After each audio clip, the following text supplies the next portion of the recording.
I've done lots of railfanning this summer, which has resulted in a backlog of footage that includes a wide variety of different trains. Many of these trains are noteworthy in some way, and this video is dedicated to highlighting them. Some of these catches were unintentional, such as the trains I saw while hanging out with a friend and fellow railfan back in June.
On the Emporia subdivision, coal trains only pass about twice a month, so seeing one on this afternoon was a pleasant surprise.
While the engines on this train may appear normal at first glance, two of these units are noteworthy.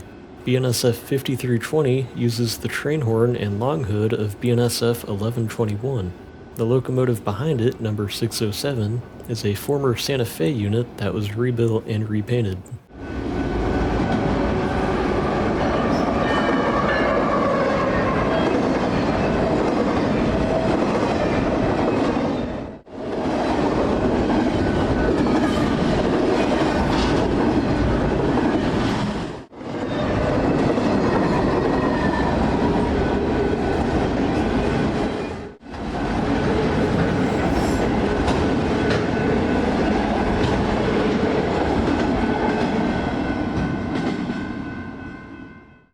The month of July was filled with trains as well as extremely hot temperatures. I braved a heat index of 100 degrees to catch a grain train with an assortment of Canadian National EMD power.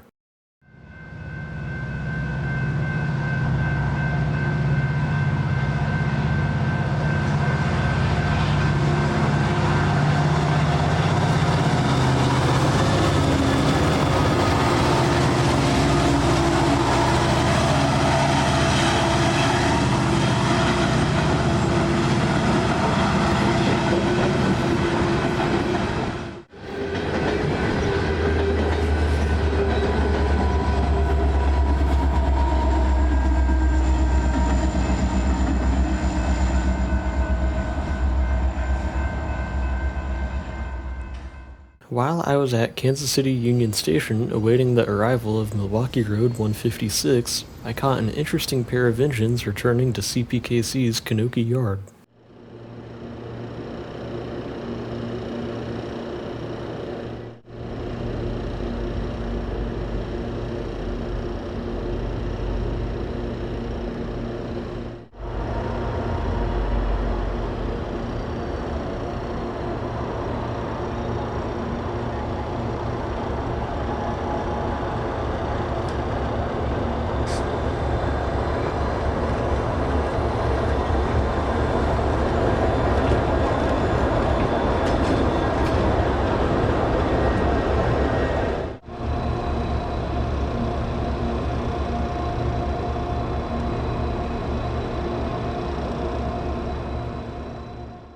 The next time that I went trackside was in an attempt to catch BNSF 250 leading an officer car special.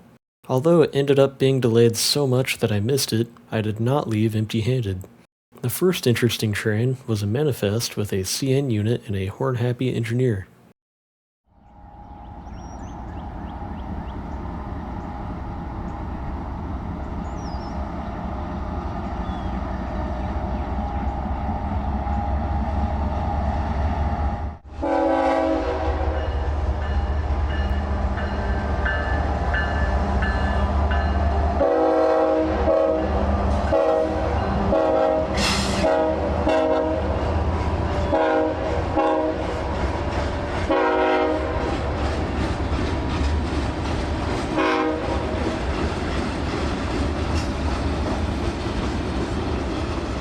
One by one, the 700 series fake bonnet locomotives are slowly being either stored or assigned to locals, making it increasingly difficult to catch them on the mainline. Seeing one leading in 2026 is difficult enough, so you can imagine my disbelief when I heard a railfan shout, "Bonnet Duo!" before the gates went down, and I was shocked to see a lash-up straight out of the 1990s rolling towards me.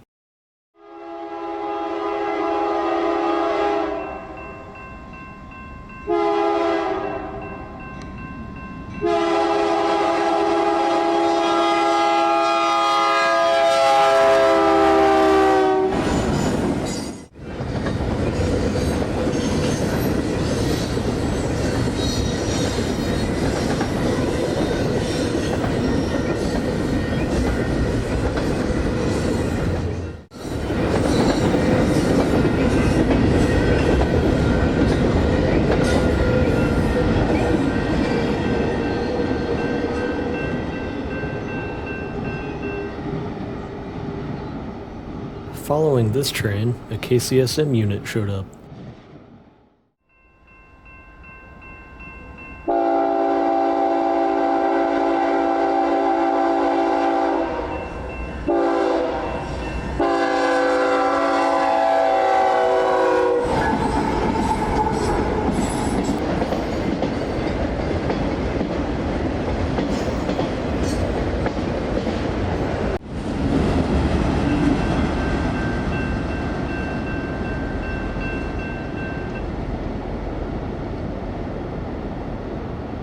I was able to capture the next couple of trains with my drone.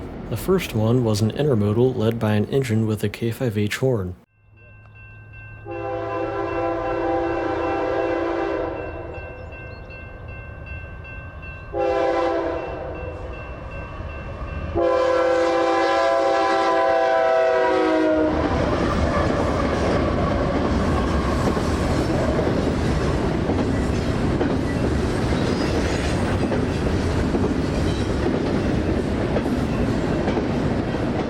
Following the intermodal was the New Century Local.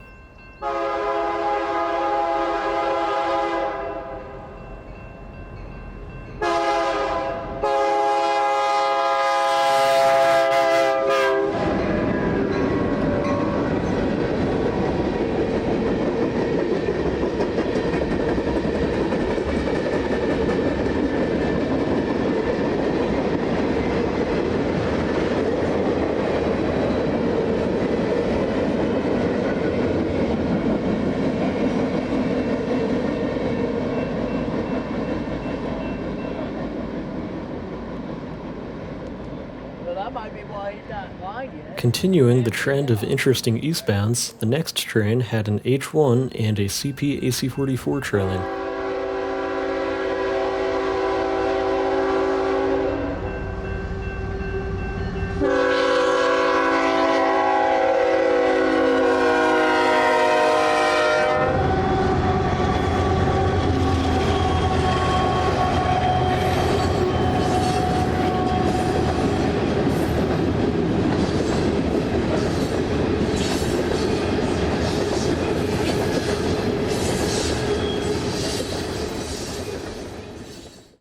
Although I didn't catch the OCS, I did manage to see a geometry train coming from Topeka.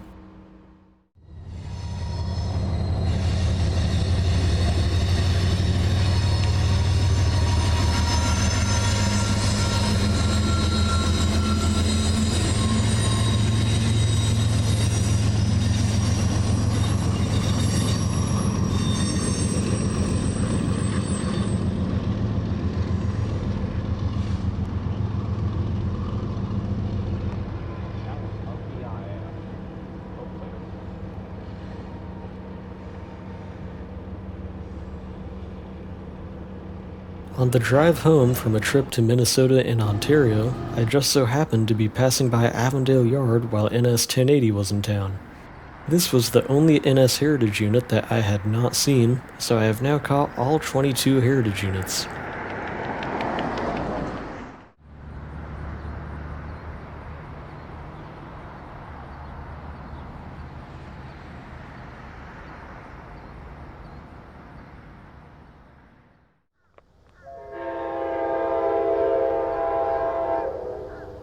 Braving a heat index of 100 degrees yet again, I caught and paced a 6.5 hour late Southwest Chief with Amtrak 164 trailing second.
During a break from the relentless heat one evening, I seized the opportunity to go railfanning.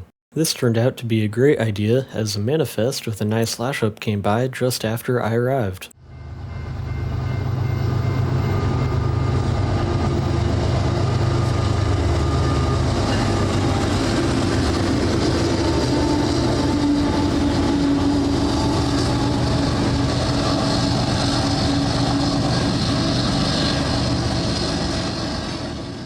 The theme of accidentally catching good trains continued the next time I went railfanning in the evening. This time I was trying to see a train with AC-44s from both CSX and CP. I wound up accidentally seeing both SD-60s that are assigned to this line while I was waiting.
With favorable weather finally in the forecast, my friend and I decided we would go see what we could see on the morning of August 1st. As it turned out, we saw quite a few trains, including a couple worth mentioning. The first one was an eastbound manifest with a colorful lash-up.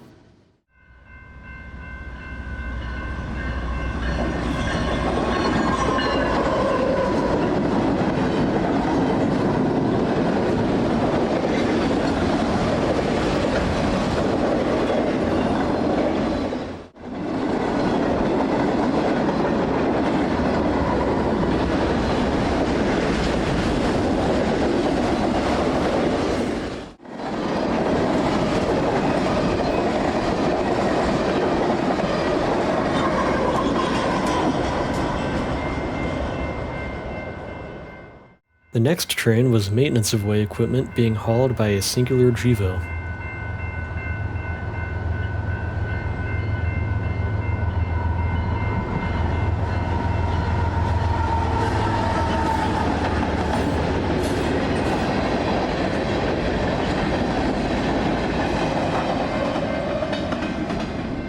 After leaving the Emporia subdivision, I decided to check the signals on the nearby Fort Scott subdivision. In doing so, I discovered that a train was on the way, and as I would soon discover, this train had a surprise on the end.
Happy with my success in finding a war bonnet on the Mainline, my luck hadn't run out yet, as I couldn't even leave before another train showed up with yet another surprise on the end.